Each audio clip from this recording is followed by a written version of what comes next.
بسم الله الرحمن الرحيم ولا تحسبن الله غافلا عما يعمل الظالمون إنما يؤخرهم ليوم تشخص فيه الأبصار مهطعين مقنعي رؤوسهم لا يرتد إليهم طرفهم وأفئدتهم هواء. صدق الله مولانا العظيم. وقال النبي صلى الله عليه وسلم من سب نبيا فاقتلوه. وقال عليه الصلاة والسلام. اللہ تبارک و تعالی نے حضرت محمد صلی اللہ علیہ وسلم کو اس دنیا میں سب سے عظیم الشان بنایا. اللہ کے رسول صلی اللہ علیہ وسلم کی آمد کے بعد 9 سال کا اللہ کے رسول کا ایک واقعہ ہے، میں آپ لوگوں کو بتاتا ہوں. ایک وقت تھا کہ مکہ مکرمہ کے اندر پانی نہیں آ رہا تھا، تو مکہ کے 32 سردار تھے. 32 سرداروں نے مل کر خنزیر کے خون میں ہاتھ ڈبویا تھا اور کہا تھا کہ ہم کعبے کی چھت پر جائیں گے اور بیٹھ کر پانی مانگیں گے، جب تک پانی نہیں آئے گا ہم تب تک وہاں سے واپس نہیں آئیں گے. ہم مر جائیں گے یہ تو گوارا ہے، لیکن پانی آئے گا تبھی ہم وہاں سے واپس آئیں گے. اس کے بعد ان 32 سرداروں میں ہمارے آقا محمد رسول اللہ صلی اللہ علیہ وسلم کے چچا حضرت ابو طالب بھی تھے. وہ بھی مکے کے 32 سرداروں میں سے ایک سردار تھے. تو انہوں نے بھی خنزیر کے خون میں ہاتھ ڈبویا تھا. اور جب یہ لوگ جانے لگے تو اللہ کے رسول صلی اللہ علیہ وسلم نے اپنے چچا سے فرمایا کہ اے چچا مجھے بھی لے کے چلو. ان کے چچا نے کہا کہ نہیں، تم بچے ہو، وہاں سب سردار لوگ ہیں، وہاں تم نہیں جا سکتے. اس کے بعد اللہ کے رسول صلی اللہ علیہ وسلم تھوڑی دیر کے بعد پھر اپنے چچا سے کہتے ہیں کہ اے چچا جان مجھے بھی لے کے چلیے. تو اللہ کے رسول صلی اللہ علیہ وسلم کو ان کے چچا اپنے ساتھ لے کر گئے. جب وہاں پر پہنچے تو جو 31 سردار تھے انہوں نے کہا کہ ابو طالب یہاں چھوٹا بچہ نہیں چلے گا، اس بچے کو یہاں سے واپس کر دیجئے، اس بچے کو یہیں سے پیچھے ہٹا دیجئے. اس کے بعد ابو طالب نے کہا کہ میرے بھتیجے آپ ایک کام کریے، آپ جا کر پیچھے بیٹھ جائیے. اللہ کے رسول صلی اللہ علیہ وسلم جا کر پیچھے بیٹھ گئے اور وہ 32 سردار دعا کرنے لگے. اللہم اغثنا غیثا مغیثا یا رب کعبہ، اے کعبہ کے پیدا کرنے والے پانی برسا دے، اے کعبہ کے پیدا کرنے والے پانی برسا دے، اے کعبہ کے پیدا کرنے والے پانی برسا دے. وہ لوگ پانی مانگتے رہے لیکن آسمان پر بادل دکھ ہی نہیں رہا تھا. آسمان پر جو ہے سورج اور زیادہ روشنی، سورج کی گرماہٹ اور زیادہ ہوتی چلی آ رہی تھی، لیکن مکے کی دھرتی پر پانی نہیں آ رہا تھا. اس کے بعد رسول صلی اللہ علیہ وسلم اپنے چچا کے پاس آتے ہیں. جب چچا کے پاس آتے ہیں تو چچا غصے ہو جاتے ہیں اور چچا بیٹھا دیتے ہیں، پھر واپس بھیج دیتے ہیں. اس کے بعد تھوڑی دیر کے بعد پھر اللہ کے رسول صلی اللہ علیہ وسلم اپنے چچا کے پاس آتے ہیں اور کہتے ہیں چچا میں پانی ہونی کے واسطے اس بار نہیں آیا ہوں، آپ کو پسینہ کتنا آیا ہے، میں اپنی چادر مبارک سے آپ کا پسینہ پوچھنے آیا ہوں. اللہ کے رسول صلی اللہ علیہ وسلم اپنے چچا کا پسینہ پوچھتے ہیں اور ان کے چچا کو اللہ کے رسول صلی اللہ علیہ وسلم کی محبت آتی ہے اور اللہ کے رسول صلی اللہ علیہ وسلم کو اپنے گلے سے لگاتے ہیں. اس کے بعد اللہ کے رسول صلی اللہ علیہ وسلم اپنے چچا سے کہتے ہیں کہ چچا جان مجھے آنے دو نا، میں ایک کام کروں گا کہ مکے کی دھرتی پر پانی آ جائے گا. اس کے بعد ابھی ان دونوں کی آپس میں گفتگو ہو رہی تھی کہ کسی نے سن لیا تو اس نے کہا کہ وہ مکے کے سرداروں پانی آ گیا. تو 32 کے 32 سردار جو تھے وہ کہنے لگے ابے باولے کہاں پانی آیا ہے، ہم لوگ تپے جا رہے ہیں مرے جا رہے ہیں تو کہتا ہے کہ پانی آ گیا.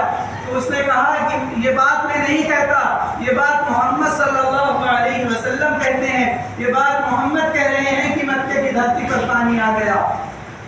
اس کے بعد اللہ کے رسول صلی اللہ علیہ وسلم کو جب وہ سردار تھک گئے خود بخود بلائے, اور بلانے کے بعد اللہ کے رسول صلی اللہ علیہ وسلم نے کہا کہ مجھے یہاں کس کام کے لیے بلایا گیا ہے. کہا کہ ان کو تو پتہ ہی نہیں کس کام کے لیے بلایا گیا ہے.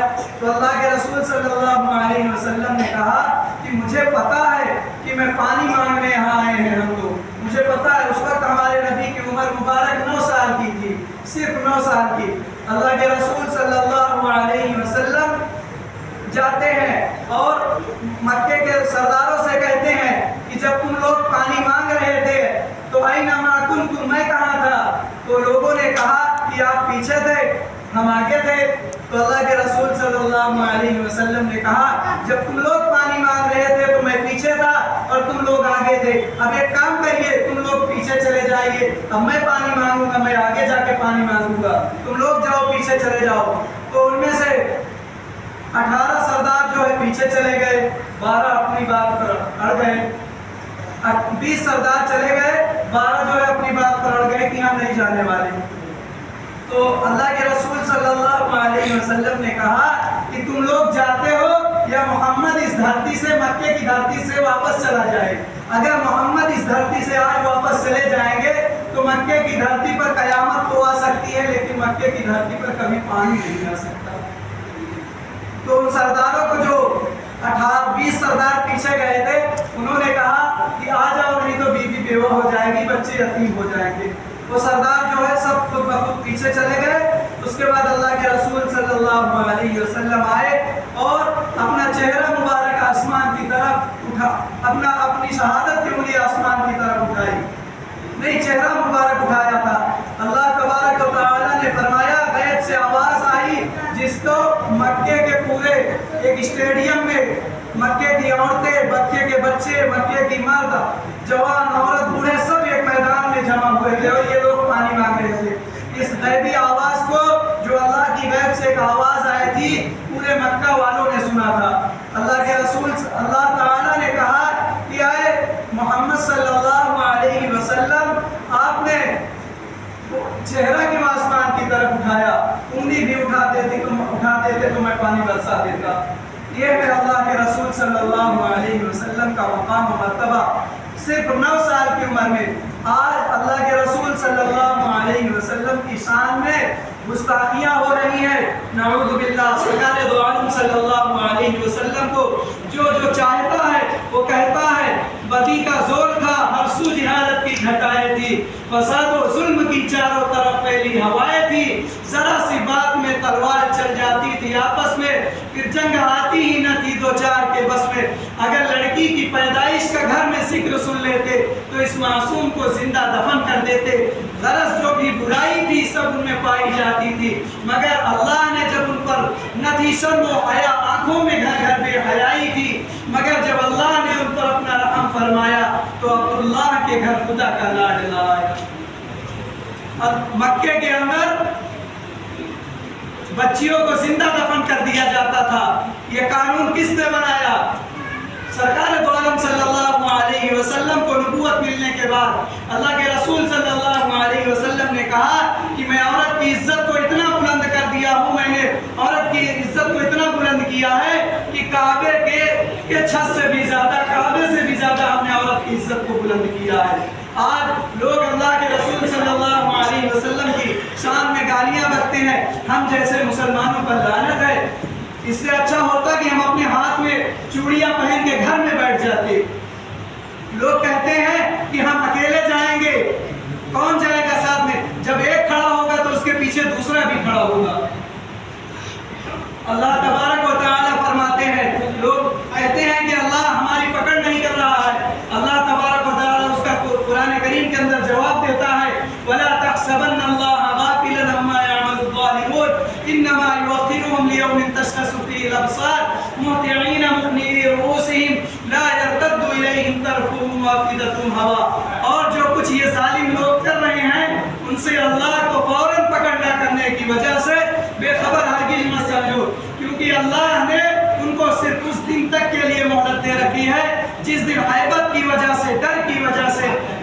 آنکھیں پھٹی کی پھٹی رہ جائیں گی اور وہ حساب کے میدان کی طرف سر اٹھائے ہوئے دوڑے جا رہے ہوں گے اور آنکھوں کی ایسی ٹکٹکی بندھے گی کہ آنکھ جھپکے گی نہیں اور ان کے دل بالکل بدحواس ہوں گے یعنی ہکا بکا ہوں گے۔ اللہ کے رسول صلی اللہ علیہ وسلم کی ایک حدیث ہے، میں آپ کو سناتا ہوں۔ اللہ کے نبی نے فرمایا من سب نبی فقتلو، قیامت تک نبی کے بارے میں جو بھونکتا رہے اسے قتل کر دیا جائے۔ رسول اللہ نے فرمایا یہ میرا قانون ہے، جو میرے بارے میں بھونکتا رہے، جو میرے شان میں گستاخیاں کرے اسے قتل کر دیا جائے۔ حضرت زید بن دسنہ رضی اللہ عنہ کا میں واقعہ بتاتا ہوں۔ اگر آج ہندوستان میں اللہ کے رسول صلی اللہ علیہ وسلم کی گستاخیاں ہو رہی ہیں، اگر مثال کے طور پر ایک صحابہ اکرام بھی آج زندہ ہوتے تو عرب سے آ کر یہاں ہندوستان میں اس کا قتل کر ڈالتے۔ حضرت زید بن دسنہ رضی اللہ عنہ کو جب کفار مکہ نے پھانسی کے پھندے پر لے جا کے لٹکایا تو کہا کہ اے زید تمہیں چھوڑ دیا جائے، تمہاری جگہ نعوذ باللہ محمد صلی اللہ علیہ وسلم کو پھانسی دے دیا جائے، تمہیں منظور ہے؟ حضرت زید بن دسنہ رضی اللہ عنہ کہتے ہیں کہ میں تو یہ بھی نہیں گوارا کرتا کہ اللہ کے رسول صلی اللہ علیہ وسلم اپنے دولت گدے پر تشریف رکھتے ہو اور آپ کے پیر مبارک میں ایک کانٹا بھی چبھ جائے، اس کے بدلے میری جان چلی جائے، اس کی کوئی پرواہ نہیں، لیکن اللہ کے نبی کے پیر میں ایک کانٹا بھی نہیں چبھنا چاہیے۔ اس کے آگے حضرت زید بن دسنہ رضی اللہ عنہ کہتے ہیں کہ میں تو یہ چاہتا ہوں کہ میرے سر میں جتنے بال ہیں میری اتنی جانیں ہو اور میں اللہ کے رسول صلی اللہ علیہ وسلم کے اوپر اپنی جانوں کو ایک ایک کر کے قربان کر دوں۔ یہ تھی محبت صحابہ کرام کی، اسی لیے اللہ کے رسول صلی اللہ علیہ وسلم نے میرے بھائیوں صحابہ کے بارے میں فرمایا اصحابی کالنجوم، میرے صحابہ ستاروں کے مانند ہے، اگر تم ایک کی بھی اتباع کر لو گے، ادنا سے ادنا صحابہ کی اتباع کر لو گے تو کامیاب ہو جاؤ گے۔ اللہ تبارک و تعالی ہم سب کو کہیں سننے سے زیادہ عمل کرنے کی توفیق عطا فرمائے، جو سنت نہیں پڑھے سنت